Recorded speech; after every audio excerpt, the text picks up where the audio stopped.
Somos Neuma Multimedia, proclamando la palabra de Jesucristo, dando a conocer el mensaje de esperanza a cada familia, llevando el evangelio de salvación a cada rincón del planeta, enviando hasta tus oídos predicaciones, alabanzas y estudios que edificarán tu vida. Somos Neuma Multimedia. Hola, ¿qué tal? ¿Cómo está usted? Yo soy el pastor Salvador Aldaco y esto es La Casa de mi Padre. Estamos continuando con el estudio del libro del Apocalipsis y en la sesión anterior hablamos acerca de un panorama general o una introducción general al libro del Apocalipsis. Esta ocasión estaremos hablando acerca del tema que yo he titulado Simbología y Numerología Apocalíptica. Y yo soy el pastor Salvador Aldaco y le aviso a usted que si usted tiene o quiere tener contacto con un servidor, le proporciono el número y vía WhatsApp usted puede enviarnos un mensaje y es el 844-158-4243, 844-158-4243. Envíenos un mensaje de WhatsApp y estaremos respondiendo a sus inquietudes o a sus dudas o incluso si usted tiene alguna petición de oración. Estamos en la ciudad de Saltillo, Coahuila, y si usted nos envía mensaje desde el extranjero, desde otro país que no sea México, usted tiene que agregar más 52 844 158 4243. Y estamos entrando al contexto de lo que es la simbología y la numerología apocalíptica. Este tema es muy importante y con mayor razón lo es en el libro del Apocalipsis. En primer lugar, hablaremos acerca de la simbología de los colores que encontramos en el libro del Apocalipsis y resaltan especialmente los siguientes colores. En primer lugar, tenemos el color blanco. El color blanco es símbolo de pureza, de paz, de victoria y de perfección moral. Tenemos el color negro, que es la contraparte del color blanco. Es el símbolo de maldad, tinieblas, y aunque en Apocalipsis simboliza hambre, también simboliza angustia y sufrimiento. Tenemos el color rojo vivo. Es el símbolo de la guerra, de la violencia y del sacrificio. Tenemos el color rojo púrpura. Es el símbolo de la realeza, del lujo. Tenemos el color escarlata, que simboliza el pecado. Y tenemos también el color amarillo pálido, es el símbolo de la muerte y del Hades. Pero además tenemos simbología en los números que vamos encontrando a través del libro del Apocalipsis. Para los judíos, los números en la Biblia tienen un significado espiritual.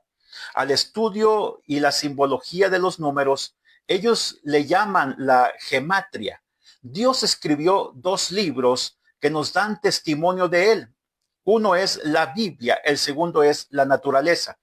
Es por eso que el Salmo 19:1 afirma que los cielos cuentan la gloria de Dios y el firmamento anuncia la obra de sus manos.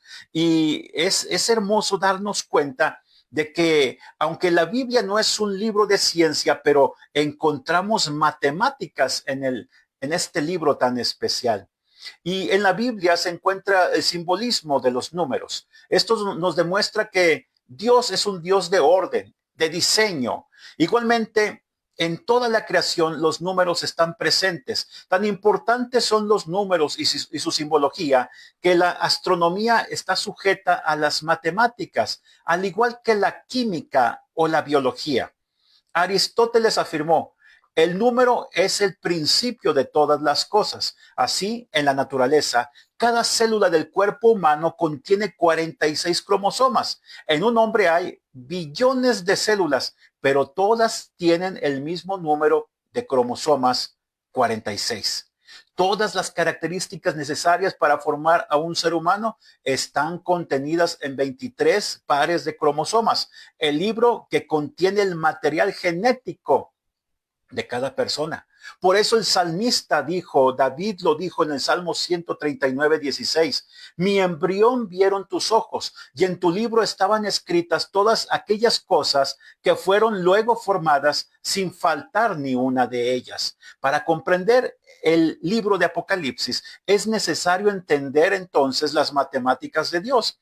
En el Apocalipsis, el número 7 es la clave. Lo vamos a encontrar una y otra vez. Por ejemplo, se mencionan 7 iglesias en los primeros 3 capítulos, 7 sellos en los capítulos del 4 al 5, 7 trompetas de los capítulos 8 al 11, 7 personajes de los capítulos 12 al 14, 7 copas de juicio de los capítulos 17 al 20, 7 cosas nuevas en los capítulos 21 y 22. Entonces vemos la preponderancia del número 7 a través del libro del Apocalipsis. Ahora vamos a hablar la simbología de los números para poder comprender mejor el mensaje del libro del Apocalipsis. Mire, tenemos por ejemplo el número 1. El número 1 en primer lugar representa la unidad, pero también representa a Dios.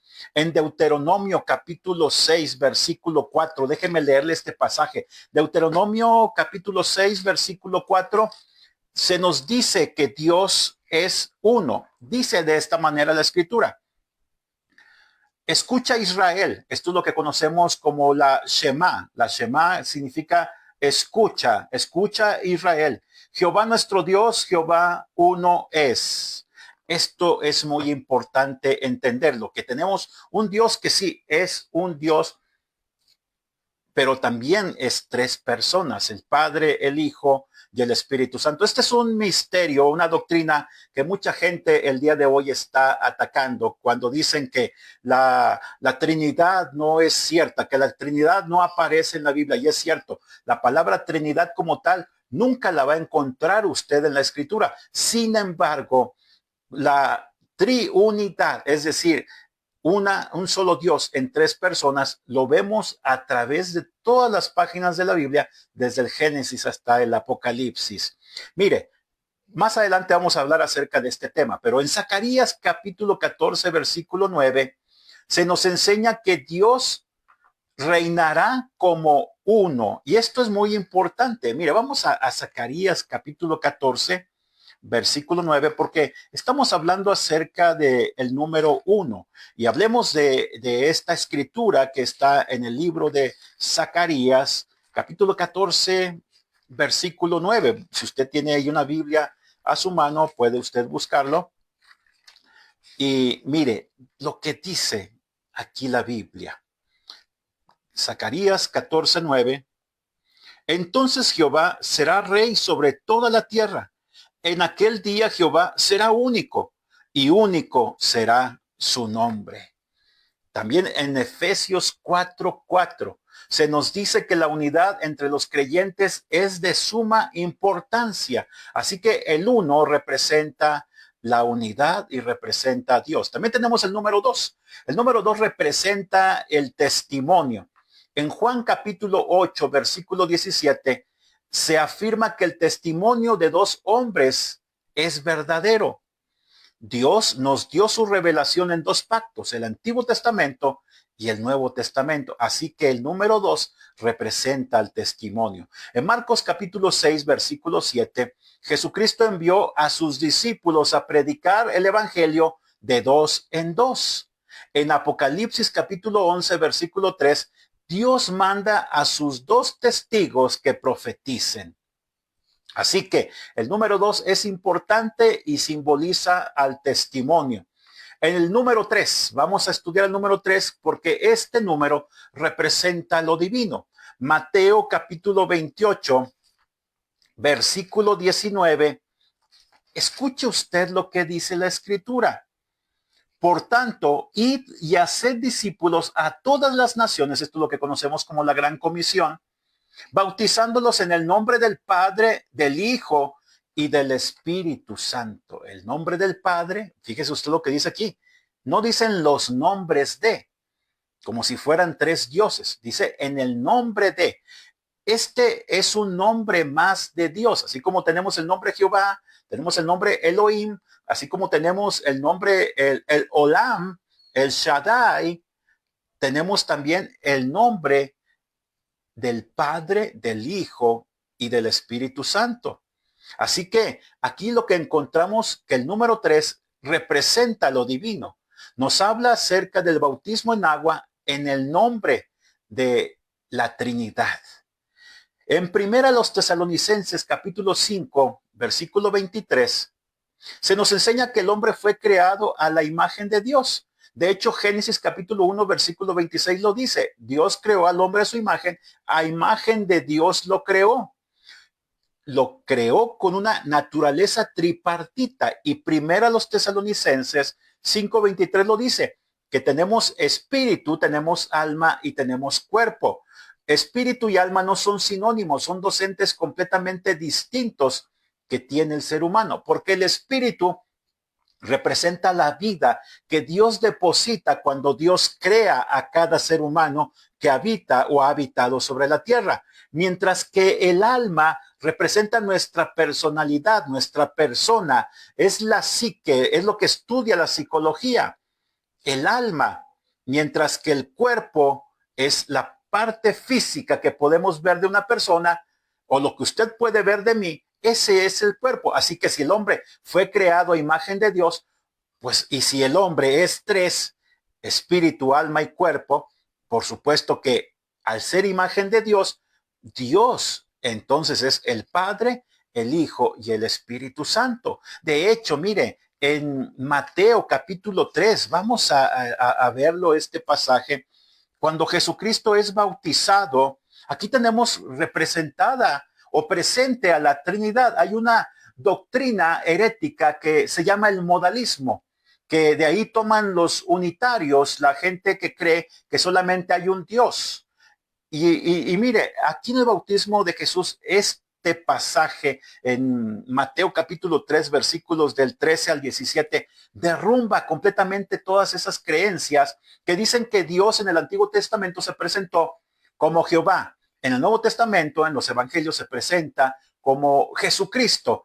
Y Dios ahora, después de que Jesucristo asciende a los cielos, Dios se presenta como el Espíritu Santo, pero dice que es el mismo Dios, pero en tres modalidades. Por eso se le llama modalismo a esta doctrina herética. Pero mire, aquí encontramos las tres personas de la Trinidad. Dice aquí en Mateo 3:13, entonces Jesús vino de Galilea al Jordán a Juan para ser bautizado por él.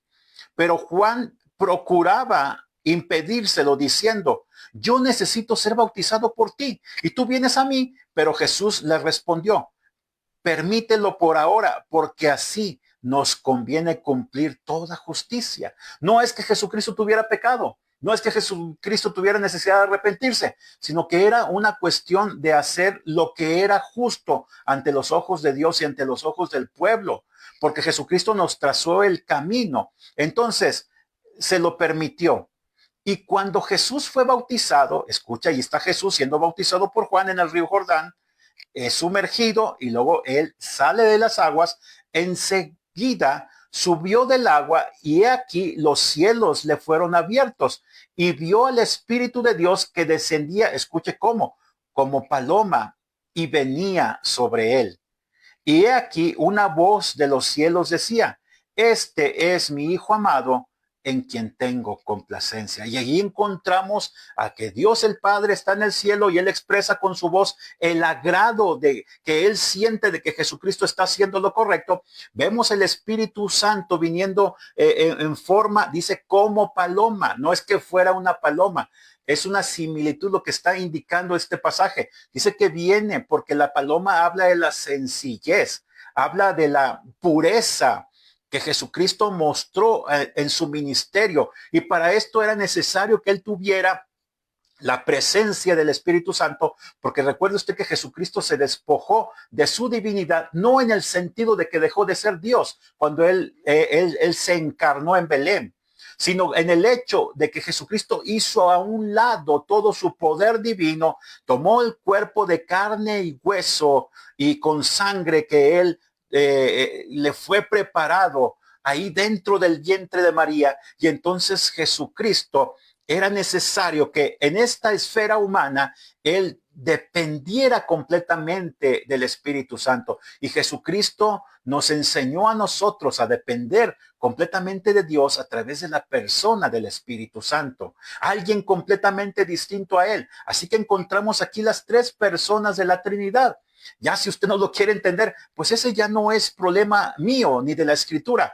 Es porque usted quiere seguir con doctrinas que usted piensa que son novedosas, pero que en realidad le están lavando el cerebro porque son doctrinas que surgieron hace muchos siglos a través de la historia de la iglesia cristiana. Ahora, en Isaías capítulo 6, versículo 3, encontramos también la expresión que dicen ahí los serafines. Mire, vamos al libro de Isaías, capítulo 6, versículo 3, porque le quiero mostrar aquí esta escena cuando el profeta Isaías está en el templo y él tiene esta visión acerca del trono de Dios y escucha él a los serafines que dice ahí en el versículo 3 de Isaías capítulo 6, el uno proclamaba al otro diciendo, fíjese, santo, santo, santo es Jehová de los ejércitos. Toda la tierra está llena de su gloria. Ninguna palabra sobra y ninguna palabra falta en la escritura. Si aquí encontramos la palabra santo, que en hebreo es kadosh, que es pronunciada por estos seres angelicales en 3 ocasiones, esto significa un misterio que desde el Antiguo Testamento se está revelando. Es decir, que aunque Dios es uno, como dice el libro de Deuteronomio, también Dios es 3 personas. Y así que encontramos aquí que ellos están exaltando a las 3 personas de la Trinidad. Estos ángeles están rindiendo honor, adoración, pleitesía a las 3 personas de la Trinidad, porque santo es el Padre y santo es el Hijo, pero también santo es el Espíritu Santo. Ahora, el número 3 también lo encontramos en la naturaleza. ¿En cuanto a qué? En cuanto al tiempo. En cuanto al tiempo tenemos que hay pasado, presente y también hay futuro. Pero estos 3 o estas 3 etapas del tiempo son inseparables. Todos tenemos un pasado, todos tenemos un presente y todos tenemos un porvenir o un futuro. Ahora, el agua, por ejemplo, en la naturaleza la encontramos en estado líquido, en vapor, pero también en hielo, pero sigue siendo agua. Encontramos el triángulo. El triángulo es una figura compuesta simple. En el triángulo equilátero, por ejemplo, sus 3 lados miden lo mismo. Tenemos además el número 4. Ya estudiamos el número 1, número 2, número 3. Ahora vamos a estudiar el número 4. El número 4 representa la tierra, la geografía terrestre. En Ezequiel capítulo 7, versículo 1, se enseña que el fin vendrá sobre los 4 puntos cardinales de la tierra. En Apocalipsis, capítulo 20, versículo 8, el engaño de Satanás caerá sobre toda la tierra. Déjeme leerle este pasaje. Apocalipsis, capítulo 20, versículo 8. Mire lo que dice la escritura. Y saldrá para engañar a las naciones que están sobre los 4 puntos cardinales de la tierra, a Gog y a Magog, a fin de congregarlos para la batalla. El número de ellos es como la arena del mar. Así que aquí encontramos los 4 puntos cardinales en el número 4 y estamos hablando que representa a la tierra. Es decir, aquí salió un espíritu de engaño a los 4 puntos cardinales de la tierra para reunirlos y para luchar en contra de Dios. Estamos hablando de los tiempos finales. Ahora, han existido en la historia humana 4 imperios mundiales. Mire, Daniel capítulo 2, ahí nos los enseña. Ahí vemos una estatua que tiene diferentes metales. Cada metal representa un imperio distinto. En su momento lo vamos a estudiar, pero ahí se lo dejo. En la Biblia, el 40 es múltiplo de 4 y representa un tiempo de prueba y preparación.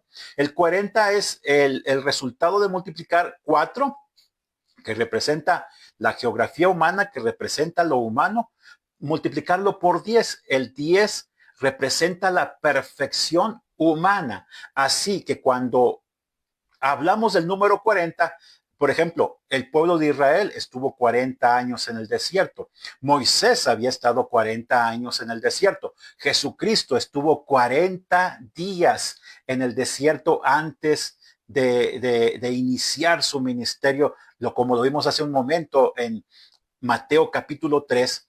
Jesucristo, después de ser bautizado, es llevado por el Espíritu Santo al desierto, donde ahí ayunó durante 40 días con sus noches y después fue tentado por el enemigo. Y después de ahí, cuando vence a Satanás en esas 3 tentaciones que él le presentó, Jesucristo empieza su ministerio.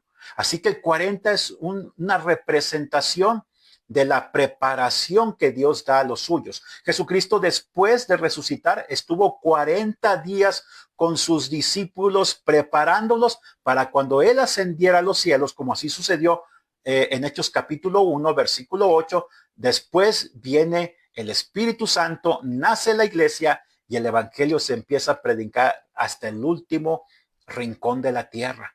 Así que el 40 es múltiplo de 4 por 10. El 10 representa la perfección humana, el 4 representa la tierra. Así que Dios en este tiempo, cuando hay un número 40 en tu vida, Dios lo que está haciendo es prepararte. 40 días de ayuno y oración estuvo Jesucristo. Moisés también estuvo 40 días en el monte Horeb antes de recibir las tablas de la ley. Y después que desciende y quiebra las tablas, vuelve a estar 40 días en ayuno y en oración en el monte Horeb, ahora intercediendo por el pueblo de Israel. Así que, mira, además encontramos que Israel anduvo por el desierto 40 años antes de entrar a la tierra prometida. Hechos capítulo 7, versículo 36. Elías caminó 40 días para llegar al monte Horeb. Primero de Reyes, capítulo 19, versículo 8. Jesús estuvo 40 días en ayuno y en oración en el desierto. Lucas, capítulo 4, versículo 2. Después de la resurrección, te lo decía hace un momento, Jesús estuvo 40 días con sus discípulos antes de ascender a los cielos. Hechos, capítulo 1, versículo 3. Ahora, tenemos otros números. El número 5, te fijas que estamos viendo la numerología en orden ascendente. El número 5 y el número 10 representan lo completo. ¿Por qué? En nuestros dedos y especialmente en nuestras manos, en nuestros pies, tenemos 5 dedos. En cada mano, en cada pie, y tenemos también 5 sentidos. Así que representan lo completo, pero humanamente hablando, ¿sí? Había en la Biblia un gigante que tenía 6 dedos en cada mano y 6 dedos en cada pie. Tenía 24. Esos eran apéndices que a él le sobraban. Y representa algo que no era conforme a la voluntad de Dios, porque eran gigantes. Y no olvidemos que los gigantes son el resultado, son la hibridación entre seres angelicales y seres humanos, especialmente mujeres. Y encontramos en la Biblia, especialmente en Génesis capítulo 6, que esto era contrario a la voluntad de Dios. Así que cuando encontramos que este gigante tenía 6 dedos, encontramos también que esto no era lo que Dios deseaba. Porque lo lógico, lo normal, lo natural es que el ser humano tenga 5 dedos solamente en cada mano o en cada extremidad. Ahora, el número 10 es el resultado de sumar 5 más 5 y representa, se lo he dicho hace un momento, la perfección humana. Dios nos proveyó además en el monte Horeb a través de Moisés 10 mandamientos y no podemos agregarle uno más porque eso resume todo lo que es la ley moral. Ahora, en Egipto hubo 10 plagas. En Apocalipsis capítulo 13, versículo 1, se nos habla de la bestia que surge del mar con 7 cabezas y 10 cuernos.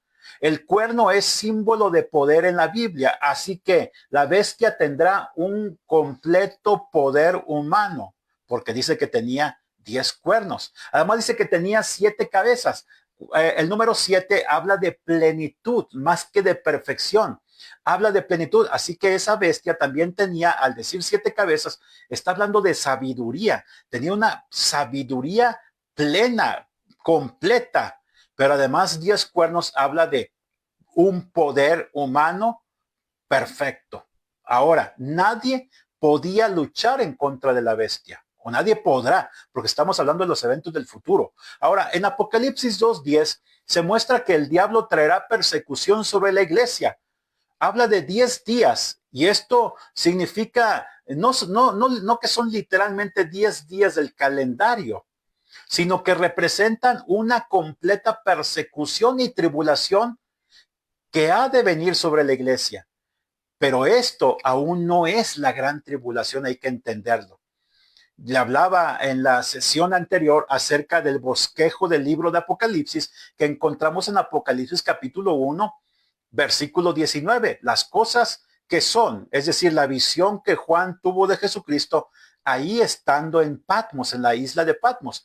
Y luego dice, las cosas que has visto, las cosas que son, las cosas que son es el capítulo 2 y capítulo 3 del libro de Apocalipsis y habla aquí precisamente acerca de la era de la iglesia. Desde aquellos tiempos hasta el día de hoy, hasta que Jesucristo venga por su iglesia, estamos en lo que la Biblia conoce como las cosas que son.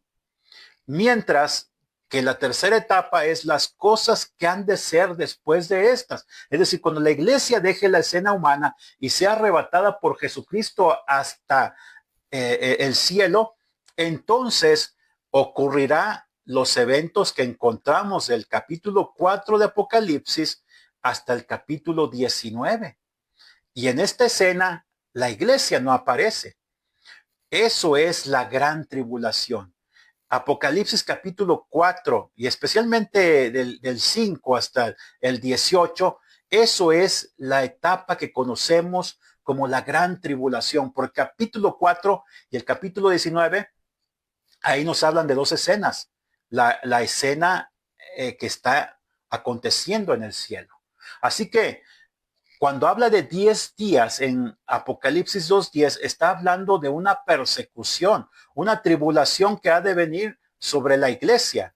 Ahora, también encontramos el número 10 en el lugar santísimo allí en la escritura. Y el lugar santísimo medía 10 codos por cada lado en el tabernáculo, formando un cubo perfecto.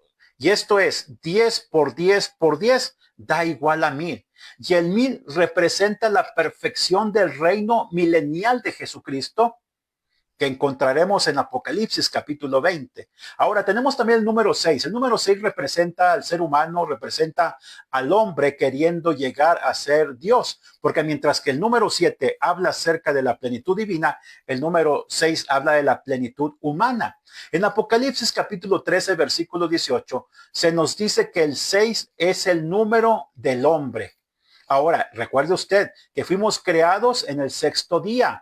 El anticristo usará su marca que es el número 666. Ahora, 3 es el número de Dios y 6 es el número del hombre. El 6 representa al hombre pretendiendo ser Dios. El anticristo será un imitador de Dios. Se sentará en el templo de Dios haciéndose pasar por Dios. Ahora, el número 6 también es la perfección perfecta y representa al hombre. Goliat, el gigante que David mató, medía 6 codos y un palmo. Su lanza de hierro pesaba 600 ciclos. Además, Goliat portaba 6 piezas de armadura. El gigante representa el 666. Así, David representa a Jesucristo, el hombre que obtuvo la victoria para todos los hombres. Esta es una profecía del Señor Jesús. Un hombre ha derrotado a Satanás para que los que creemos en él seamos más que vencedores. Tenemos el número 7, que representa la perfección de Jesucristo y del Espíritu Santo. La Biblia habla de los 7 espíritus de Dios. Esto no quiere decir que el Señor tenga literalmente 7 espíritus. Sabemos que solo hay 3 en la Trinidad. Apocalipsis capítulo 3, versículo 1. Mire, déjeme le busco aquí este pasaje. Apocalipsis capítulo 3, versículo 1. Dice, escribe al ángel de la iglesia en Sardis, el que tiene los 7 espíritus de Dios y las 7 estrellas dice estas cosas. Y continúa ahí hablando el Señor Jesucristo. Ahora, escuche usted lo que le voy a explicar.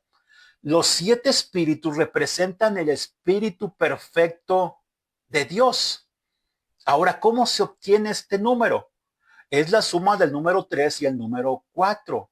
El 3 es el número divino, el 4 es el número de la tierra. Es la tierra coronada por el cielo. Por eso es que seguimos orando nosotros, vénganos tu reino. Cuando Dios venga e instituya el reino aquí en la tierra, el reino milenial, que será la antesala del cielo en la tierra. Ahora, déjeme decirle a usted que hay 7 espíritus mencionados en la escritura. Sí los hay. Vamos al libro de Isaías. Isaías, mire, aquí lo encontramos en la Biblia. Sí.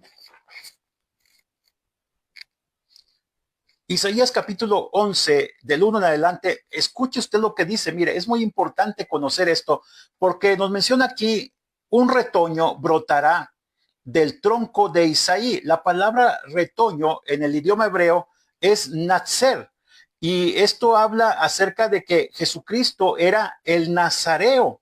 Aquí estamos encontrando bíblicamente cómo Jesucristo está profetizado desde el libro de Isaías capítulo 11 y dice, y un vástago de sus raíces dará fruto, sobre él reposará el espíritu de Jehová. Y escuche lo que empieza a decir aquí, espíritu de sabiduría y de inteligencia, espíritu de consejo y de fortaleza, espíritu de conocimiento y de temor de Jehová. Así que encontramos aquí los 7 espíritus de Dios. No es que sean 7 espíritus literalmente, sino lo que nos está diciendo es que habla de la perfección espiritual que Jesucristo tenía con la presencia precisamente de la tercera persona de la Trinidad, el Espíritu Santo. Así que el número 7 es importante en la Biblia porque le he mostrado a usted y le seguiré mostrando. Por ejemplo, mire, hay 7 días en la semana, eso estamos todos de acuerdo. Hay 7 notas musicales y la octava es una representación de la primera. En Apocalipsis capítulo 5, versículo 6, se nos presenta el Cordero de Dios perfecto y único que tenía 7 cuernos y 7 ojos, los cuales son los 7 espíritus. Los 7 cuernos representan su omnipotencia y sus 7 ojos representan su omnisciencia. Así que Jesucristo, aquí lo tenemos una vez más demostrado que es Dios. Ahora, encontramos que Josué marchó 7 veces alrededor de Jericó. También encontramos en Mateo capítulo 13 que hay 7 parábolas acerca del reino de Dios. En Apocalipsis encontramos además que hay 7 candeleros con 6 brazos a los lados y uno en medio. Esto representa que cuando el hombre está unido a Dios es la luz del mundo, porque 6 más 1 es igual a 7.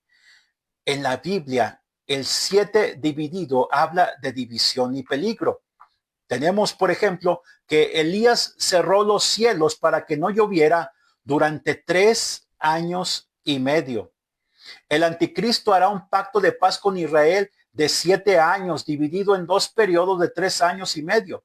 En el primero habrá paz y en el último romperá el pacto con Israel y será un periodo de gran tribulación. Daniel capítulo 7, versículo 25. Déjeme leerle esta escritura para mostrarle que desde el Antiguo Testamento ya se está hablando acerca de esto, del pacto que el anticristo hará con el pueblo de Israel. Daniel 7:25, escuche usted lo que dice la escritura.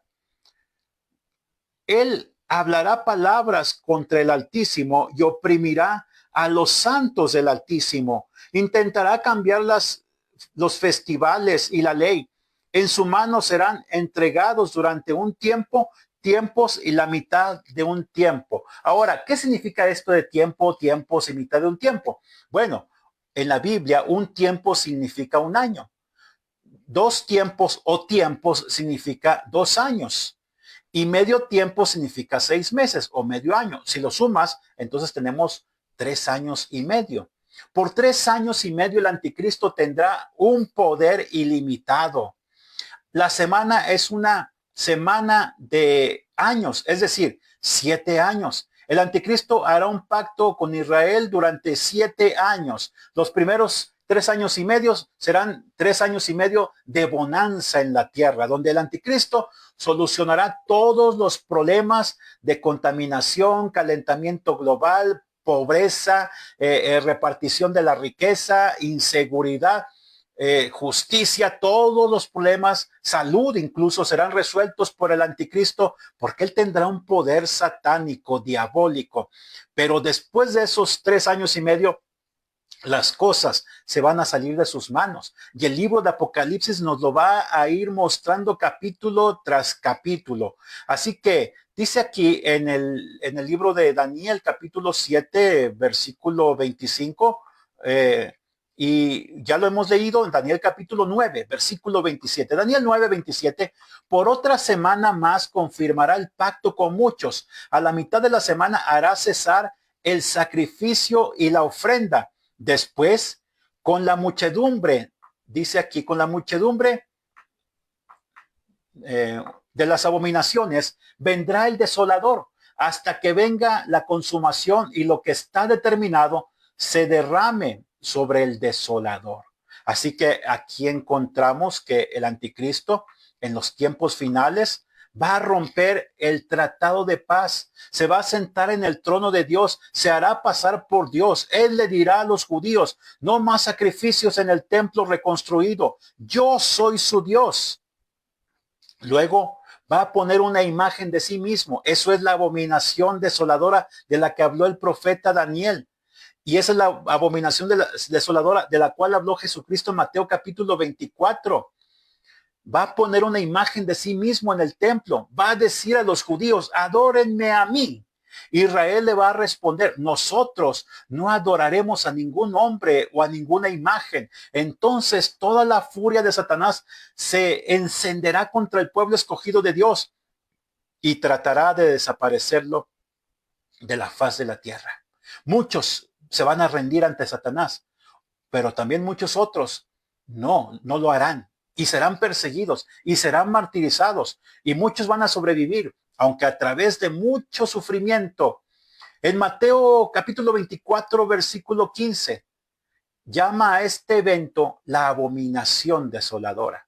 En Apocalipsis 13:5 se afirma que se le dará poder al anticristo durante 42 meses, es decir, 3 años y medio. Mire, vamos a leer Apocalipsis capítulo 13, versículo 5, para mostrarle a usted lo que le estoy enseñando. Y a la bestia le fue dada una boca que hablara insolencias y blasfemias, y le fue dada autoridad para actuar por 42 meses, 42 meses, tiempo, tiempos y la mitad de un tiempo. Y entonces él va a reinar con todo el poder durante 42 meses, 3 años y medio. Pero vayamos al número 8. El número 8 habla de nuevos comienzos. Jesús resucitó después de 3 días. Él salió al octavo día de la tumba. Esto es el domingo, el octavo día, el primer día de la semana además. En Juan capítulo 20, versículo 26, se presentó a sus discípulos el octavo día, esto es el domingo, el primer día de la semana. Un niño recién nacido era circuncidado ¿cuándo? Al octavo día, no al séptimo día. Fíjese usted tan importante que es esto. ¿Por qué? ¿Qué representa el número 8? Esto es una analogía de una nueva vida, porque la Biblia lo usa como una analogía de la salvación. Colosenses capítulo 2, versículo 11. Colosenses 2:11, escuche usted lo que dice la escritura. En él también, en Cristo, fuisteis circuncidados con una circuncisión no hecha con manos, al despojaros del cuerpo pecaminoso carnal, mediante la circuncisión que viene de Cristo. Se fija usted, un niño era circuncidado al octavo día, y Pablo nos dice aquí en Colosenses, y lo encontramos aquí, que habla acerca de una nueva vida. Es decir, fuimos despojados del pecado. el prepucio, esa parte del cuerpo humano del varón, representa el pecado. Así que al ser un niño circuncidado al octavo día, esto hablaba de una nueva vida. Fíjese usted lo que le voy a decir. Fueron 8 personas las que sobrevivieron al diluvio. Moisés, muchos hablan del arca de Moisés, y no, es el arca de Noé. Noé, su esposa, sus 3 hijos y sus 3 nueras fueron las 3 personas únicas que sobrevivieron al diluvio. Segunda de Pedro, capítulo 2, versículo 5, y primera de Pedro, capítulo 3, versículo 20, habla acerca de este evento. Cuando un leproso, véale usted en la escritura, era sanado, se le declaraba limpio al octavo día. Así que encontramos que el 8 es un número importante y encontramos que el primer día de la semana Jesucristo resucitó, es decir, el octavo día para darnos una nueva vida. El día de Pentecostés ocurrió después de 7 semanas más 1. 7 por 7, 49 más 1, el Pentecostés ocurrió en domingo, el primer día de la semana. Ahí se lo dejo a aquellos que caen en lo que es la adoración del sábado y que satanizan todo lo que tenga que ver con el domingo. Nada más le muestro a usted cómo es importante el octavo día o lo que es el primer día de la semana. Porque Jesucristo además se transfiguró en un octavo día, Lucas 9:28, el primer día de la semana. 7 de lunes a sábado, ¿sí? Y luego, o del domingo al sábado, y entonces el octavo día es el número 8. Ahora, Lucas 9:28 se transfiguró al octavo día de la semana. Vayamos al número 12. El número 12 habla de perfección. En la Biblia, el número 12 representa la perfección, el gobierno divino, la autoridad, la organización completa. Se asocia con la elección, el orden y la plenitud, manifestándose en varios elementos clave, tanto en el Antiguo como en el Nuevo Testamento. Significa específicamente lo siguiente: las 12 tribus de Israel representan al pueblo elegido de Dios y su gobierno. Los 12 apóstoles, elegidos por Jesús para liderar y gobernar la tierra, la iglesia primitiva, simbolizando la autoridad y el liderazgo divino. Tenemos la Nueva Jerusalén, la ciudad celestial que tiene 12 puertas, 12 cimientos y 12 piedras preciosas, representando la perfección, la belleza, la consumación del reino de Dios. El número 12 se menciona 187 veces en la Biblia, incluyendo 22 veces en el libro de Apocalipsis, resaltando su importancia y frecuencia.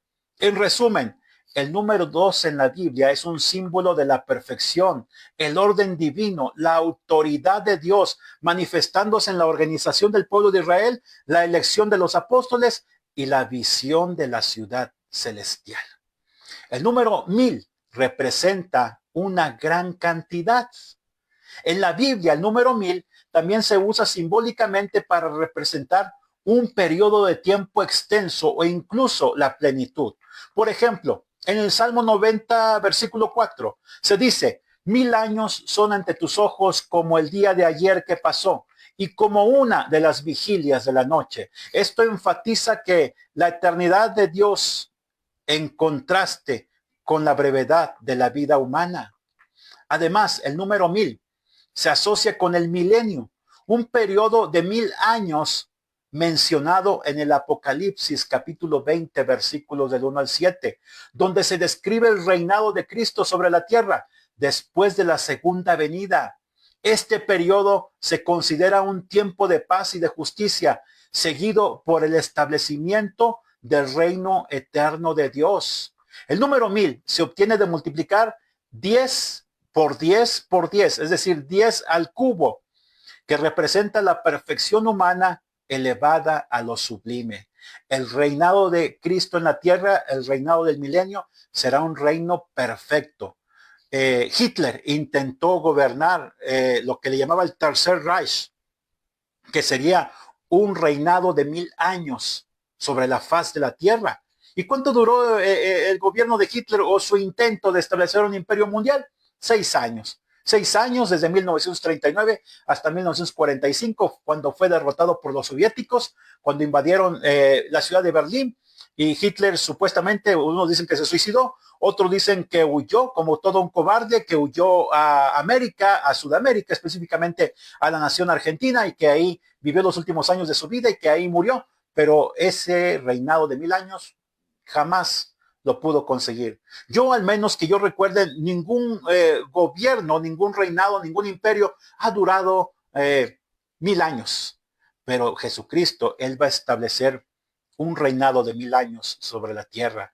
Y un reinado donde va a existir la paz, donde va a existir la tranquilidad, la seguridad, donde vamos a gobernar nosotros aquí sobre la tierra. Esto es un misterio que a través de la Biblia y en el libro de Apocalipsis iremos conociendo, porque aunque tú y yo muramos, nosotros vamos a estar en el reino milenial de Cristo sobre la tierra. Ahora, el número 144,000 habla de la representación perfecta del gobierno de Dios en la tierra a través de sus escogidos.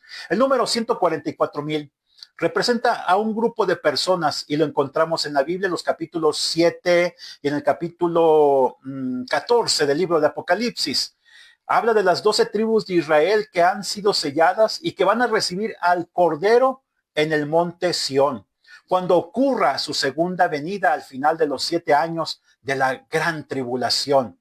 ¿Cuáles son las representaciones de esto que te estoy diciendo? Bueno, habla acerca de las 12 tribus. El número 144,000 se deriva de la multiplicación de 12 por 12, que habla de qué? Las 12 tribus y los 12 apóstoles por 1000, lo que sugiere un pueblo completo y perfecto de Dios. Y de hecho el libro de Apocalipsis nos describe a esta gente que van a ser gente que no se van a rendir ante el anticristo, que van a adorar a Jesucristo, que van a servir a Jesucristo, que van a seguir a Jesucristo, pero además se habla de ellos de una perfección moral que ellos van a tener, porque dice que van a ser vírgenes, es decir, que nunca se casaron con mujeres. ¿Qué significa esto? Y nos muestra un grupo especial de gente, los 144,000. No son los testigos de Jehová, no son los adventistas del séptimo día, no son los mormones, no son ninguna tribu, no, son las 12 tribus. Ahora, ¿cómo va a ser posible esto? Mira, eso se lo dejamos a Dios. Porque yo estoy seguro que aunque dicen que las 12 tribus se perdieron, no es cierto. Hay naciones donde se ha identificado genéticamente que pertenecían a tal o cual grupo, a tal o cual tribu del pueblo de Israel. Cuando ellos en el año 722 antes de Cristo vino un emperador de Asiria y el pueblo asirio y exterminaron a la población de las 10 tribus del norte, pero a otros se los llevaron cautivos y se disolvieron entre las naciones. Pero yo creo que para Dios no es imposible genéticamente detectar a esas miles o millones de personas, y entonces va a haber una refundación en el futuro. Escucha lo que te digo, una refundación del pueblo de Israel. El Israel actual todavía tiene que ser tamizado, todavía tiene que pasar por pruebas difíciles que lo van a llevar al borde del exterminio. Israel nuevamente va a ser poblado, pero ahora sí, por judíos auténticos, no los judíos askenazí o estos judíos que provienen de lo que es Europa Central, lo que era la antigua Unión Soviética, lo que era Polonia, o lo que es Ucrania. No, son judíos auténticos semitas que pertenecían a esa región que hoy conocemos como Palestina, o conocemos lo que es Canaán, o conocemos como el pueblo de Israel. Bueno, esa gente va a volver en el futuro a ese pueblo, y entonces de allí Dios va a escoger a los 144,000, un remanente. Aunque va a haber más de 144,000 judíos que van a creer, los primeros 144,000 que van a ser resultado de la predicación de Elías y de Moisés desde Jerusalén, ellos van a ser esos 144,000 del cual nos habla la Escritura. Ahora, en Apocalipsis 7 se describe un 144,000 sellados de todas las tribus, mientras que en Apocalipsis 14:4 se ve un grupo similar de personas con el Cordero en el monte Sión, quienes son descritos como vírgenes y sin mancha. Esto ya te lo he mencionado. Esto habla de la fidelidad a Dios. Ahora, los 144,000 y la gran multitud, porque en Apocalipsis capítulo 7, después de la mención de los 144,000, se describe una gran multitud de personas de todas las naciones, tribus, pueblos y lenguas, lo que sugiere que los 144,000 son una representación de un grupo específico dentro de la totalidad de los salvados. Este evento que ocurrirá dentro de lo que conocemos como la gran tribulación, el tiempo de angustia para Jacob, el tiempo de la ira de Dios sobre la tierra y de la ira del Cordero de Dios, que en este momento, actualmente, quita el pecado del mundo, que es Jesucristo, el Hijo de Dios. Esto es lo que te he hablado acerca de la numerología, la simbología apocalíptica. Es importante conocer el significado de todos estos símbolos para que no nos tome por sorpresa cuando lo estamos estudiando, porque además todo esto proviene de la misma Biblia. La Biblia se interpreta a sí misma y es lo que yo te he estado intentando demostrar a través de este estudio. La próxima semana vamos a entrar ahora sí a lo que es el estudio del libro del Apocalipsis y vamos a hablar acerca de el capítulo 1, versículos del 1 al 8 y vamos a estudiar el libro de Apocalipsis en sí, la introducción. Como todo libro, hay un prefacio, hay una introducción y es lo que vamos a estudiar nosotros. Así que te esperamos a que nos sigas acompañando en el estudio del libro de Apocalipsis. Lo he titulado Apocalipsis hoy. Y estamos estudiando en primer lugar lo que es la introducción del libro de Apocalipsis. Pero vamos a ir capítulo por capítulo, versículo por versículo. Síguenos acompañando en las próximas semanas en estos estudios y yo te aseguro que va a ser de mucha bendición para tu vida. Yo soy el pastor Salvador Aldaco y esto ha sido la casa de mi padre. Esto es un lugar de encuentro con Dios, un tiempo de estudio de la palabra de Dios y de encontrarlo, de conocerlo, de llenarnos de sus pensamientos, de su sabiduría, de su propósito para nuestra vida. Y yo te aseguro, y es mi deseo, que si tú nos sigues acompañando, tu vida va a ser cambiada por Dios de una manera extraordinaria. Así que síguenos acompañando. Te recuerdo que hay una vía de comunicación que es el 844-158-4243. Si tú desde el extranjero quieres comunicarte con nosotros, tendrías que agregar el más 52 y entonces tener contacto con nosotros a través del 844-158-4243. Yo soy el pastor Salvador Aldaco. Te recuerdo finalmente que Dios no tiene problemas, Él tiene soluciones para nuestra vida. Que Dios te bendiga. Estamos en contacto en las próximas semanas. Gracias. ¿Te sientes perdido en la oscuridad? ¿La incertidumbre te consume? Recuerda que hay una luz que brilla en la noche más oscura. La Biblia dice, la esperanza no defrauda. Dios es fiel y siempre cumplirá sus promesas. No pierdas la fe. La esperanza en Dios es la fuerza que te hará avanzar hacia un futuro brillante. Proyecto Esperanza de Vida y Salvación, Neuma Multimedia, transmitiendo esperanza y fe en Jesucristo.